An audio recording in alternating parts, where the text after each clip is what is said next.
দেখছেন সংবাদ সারাদিন, জহিতা রয়েছে আপনাদের সঙ্গে। শুরুতেই আবহাওয়ার খবরের দিকে নজর রাখবো। সোমবার এবং মঙ্গলবার হালকা বৃষ্টির সম্ভাবনা রয়েছে, যদিও গরমে পড়ছে বাংলা। তবে যেমনটা জানা যাচ্ছে আলিপুর আবহাওয়া দপ্তর সূত্রে যে বুধবার থেকে কিন্তু আবারও তাপপ্রবাহ শুরু হবে এবং ইতিমধ্যে লাল সতর্কতা জারি করা হয়েছে হাওয়া অফিসের তরফ থেকে। বিভিন্ন জায়গায় জেলা থেকে যে ছবি উঠে আসছে পড়ছে বাংলা।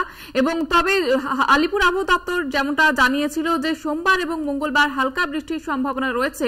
উত্তরবঙ্গের 5 জেলায় রয়েছে ভারী বৃষ্টির সতর্কতা, সেই সঙ্গে সঙ্গে লাল সতর্কতা জারি করা হয়েছে হাওয়া অফিসের তরফ থেকে।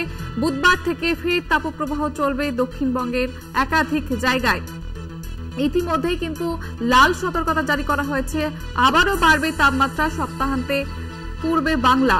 সোম এবং মঙ্গলবার দক্ষিণবঙ্গে হালকা বৃষ্টির সম্ভাবনা রয়েছে, যদিও লাল সতর্কতা জারি করা হয়েছে হাওয়া অফিসের তরফ থেকে। পূর্ব এবং পশ্চিম মেদিনীপুর, ঝাড়গ্রামেও হালকা বৃষ্টির সম্ভাবনা রয়েছে।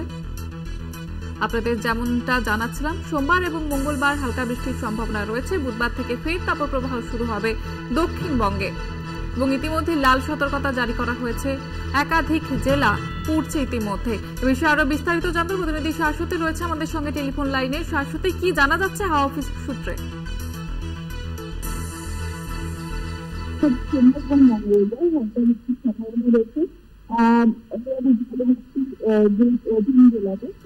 মেদিনীপুর এবং ঝাড়গ্রাম এই 3 জেলাতে হালকা বৃষ্টির সম্ভাবনা তবে যাচ্ছে।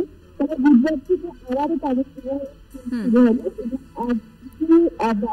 দক্ষিণবঙ্গের জেলাগুলোতে। শাশ্বতী, একটু স্থান পরিবর্তন করে কি কথা বলা সম্ভব হবে? এখনো ঊর্ধ্বমুখী রয়েছে, সেক্ষেত্রে 3 জেলাতে বৃষ্টির সম্ভাবনা থাকলেও দক্ষিণবঙ্গের বাকি জেলাতে কিন্তু তাপপ্রবাহের সতর্কতা জারি রাখা হয়েছে। তবে কলকাতা এবং কলকাতার পার্শ্ববর্তী জেলাগুলোতে কিছুটা হলেও তাপমাত্রা কমবে এবং যে তীব্র বা চরম তাপপ্রবাহের সতর্কতা ছিল তা কলকাতার ক্ষেত্রে কিছুদিন থাকছে না এবং সেক্ষেত্রে বুধবার থেকে আবারও কিন্তু চরমে উঠবে তাপমাত্রার পারদ। সঙ্গে সঙ্গে উত্তরবঙ্গের জেলাগুলোতেও কিন্তু প্রভাব পড়ছে এই তাপপ্রবাহের এবং সেক্ষেত্রে দিনাজপুর এবং মালদা এই 3 জেলাতেও তাপপ্রবাহের সতর্কতা জারি রয়েছে আজকে থেকে।